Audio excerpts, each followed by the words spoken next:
Hi there, coming to you from Las Vegas Motor Speedway this weekend, spending another weekend in a parking lot, just having life lessons. For this weekend, it was about adapting. So I'm used to racing in the Northwest on asphalt, where it's very slick and most of the time it's raining, so we have to adjust to that. But just like any old conditioning from any time in our life, when there's new conditions, we're not so quick to adapt. So the first step is always to make ourselves aware of that, right? So I was trying to tell myself, like, okay, Deanne, look at this grippy concrete, feel it. And the sun's out. You're not going to slide on moss, or there's not going to be cracks from all the water that runs through the pavement and wreck your car. You're not going to slide around. But I just couldn't get myself. I was really off the pace this last weekend. And it was a big weekend because there are 4 women in the United States who have beat me in my class, and they were all here this weekend. And I did only beat one, but that's because she was kind of an off week as well. So I'm just looking at how fascinating that even when we knowing isn't enough. Knowing that that friend is a bad influence on you isn't enough. Knowing that that job is sucking the life out of you isn't enough. Knowing that you compromise yourself in that relationship, right? It's one thing to become aware of it, and that's great. Awareness is the first step. But how do we get ourselves to really shift? Well, in autocross, it's to show my brain what to focus on. So I really needed to tell myself, how do I be in the moment? Well, just like with life and anything else, meditate. For me, it's about getting grounded. So you see those mountains in the background? That's what I was looking at and feeling the earth beneath me, and to try to tune out the noise, because this parking lot's empty right now, but over the weekend there's constant cars racing. On the other side of the hill in front of me, there's a round racetrack where people can rent Ferraris and Mustangs and Porsches, and they're all really loud and they go running around in their circles. And this is actually right next to Nellis Air Force Base, and while it's really cool to watch the jets go over, it's more noise, and it's really hard to concentrate. At least for me it is anyway.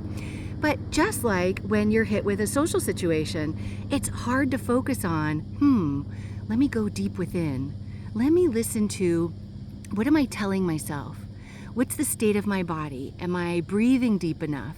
Am I listening to my own thoughts? Am I present? And so I love this practice. I love getting thrown off like this because there's all these timelines and, okay, you got to get over here, hurry up and do this. Oh, wait a minute, now figure it out. And then I'm on the course, and it actually rained on Saturday, so in the afternoon it was half wet and half dry. But the wet part wasn't the same as the Northwest wet. So there was all these things to adapt to right in the moment. Just like if you're having an off moment with your partner or a longtime friend, we are likely to go to our old conditioning. So that's what I did last weekend, and it actually cost me a lot of time. Sometimes this race can be about thousandths of a second. I've lost by 8 thousandths of a second. Last year I missed a championship by 36 thousandths of a second, but I was over a second off this last weekend because I wasn't able to adapt. So the good news is we're here for 2 weekends, and that's why I'm trying to be so articulate about this. But really, how do we do this in life too? So let's say with a friend, longtime friend, gosh, we just don't seem to be in sync lately. I could try to remind them what a great friend I am. I know, I'll call them up and ask them how everything's going for them. Or I know, I'll be extra thoughtful and take their dog for the weekend. Or I'll, do something special for their kids. Or I'll go mow their lawn. Like, I'll try to prove my worth, right? Maybe that's the old conditioning. Or maybe it's more trying to convince the person of your worth and discussing with them, hey, I've been here and you've been doing this and you should be a friend like that, trying to get them to be the friend you want. So instead of trying to force things, because in autocross when we try to force it, we overdrive and spin out and you can hit a person or a wall and it's just no good.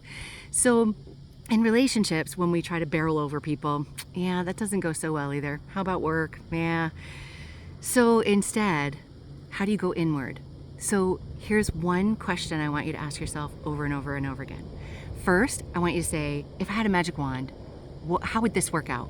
Well, my friend would just, value me, or my friend would be talking to me again.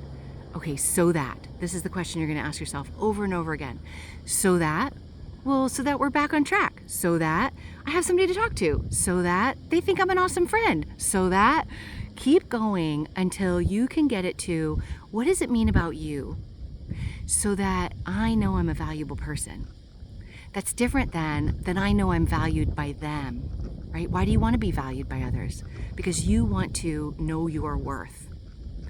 And so once you get to there, that's when you can look at, outside of this situation, what are things I do that make me feel worthwhile?